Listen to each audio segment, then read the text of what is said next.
Matthieu chapitre 2. Jésus étant né à Bethléem en Judée, au temps du roi Hérode, voici des mages d'Orient arrivèrent à Jérusalem, et dirent, où est le roi des Juifs qui vient de naître?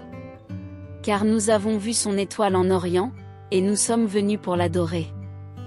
Le roi Hérode, ayant appris cela, fut troublé, et tout Jérusalem avec lui. Il assembla tous les principaux sacrificateurs et les scribes du peuple, et il s'informa auprès d'eux où devait naître le Christ. Ils lui dirent, à Bethléem en Judée, car voici ce qui a été écrit par le prophète.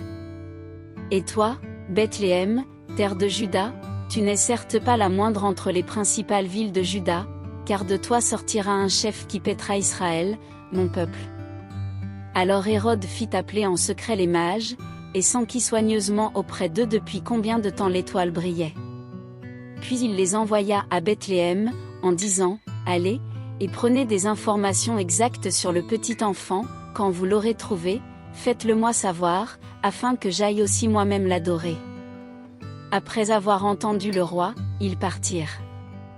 Et voici, l'étoile qu'ils avaient vue en Orient marchait devant eux jusqu'à ce qu'étant arrivée au-dessus du lieu où était le petit enfant, elle s'arrêta. Quand ils aperçurent l'étoile, ils furent saisis d'une très grande joie. Ils entrèrent dans la maison, virent le petit enfant avec Marie, sa mère, se prosternèrent et l'adorèrent, ils ouvrirent ensuite leur trésor, et lui offrirent en présent de l'or, de l'encens et de la myrrhe.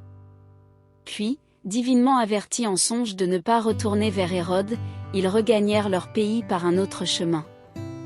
Lorsqu'ils furent partis, voici, un ange du Seigneur apparut en songe à Joseph, et dit, lève-toi, prends le petit enfant et sa mère, fuis en Égypte, et reste jusqu'à ce que je te parle, car Hérode cherchera le petit enfant pour le faire périr.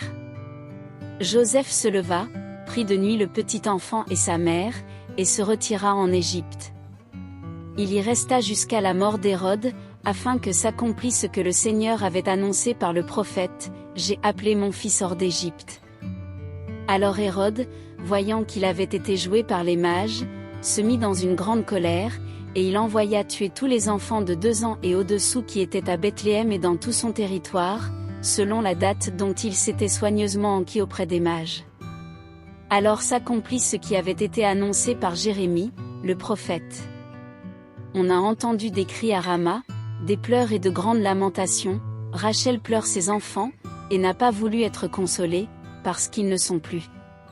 Quand Hérode fut mort, voici, un ange du Seigneur apparut en songe à Joseph, en Égypte, et dit, lève-toi, prends le petit enfant et sa mère, et va dans le pays d'Israël, car ceux qui en voulaient à la vie du petit enfant sont morts. Joseph se leva, prit le petit enfant et sa mère, et alla dans le pays d'Israël. Mais, ayant appris qu'Archélaü régnait sur la Judée à la place d'Hérode, son père, il craignit de s'y rendre, et, divinement averti en songe, il se retira dans le territoire de la Galilée, et vint demeurer dans une ville appelée Nazareth, afin que s'accomplisse ce qui avait été annoncé par les prophètes, il sera appelé Nazaréen.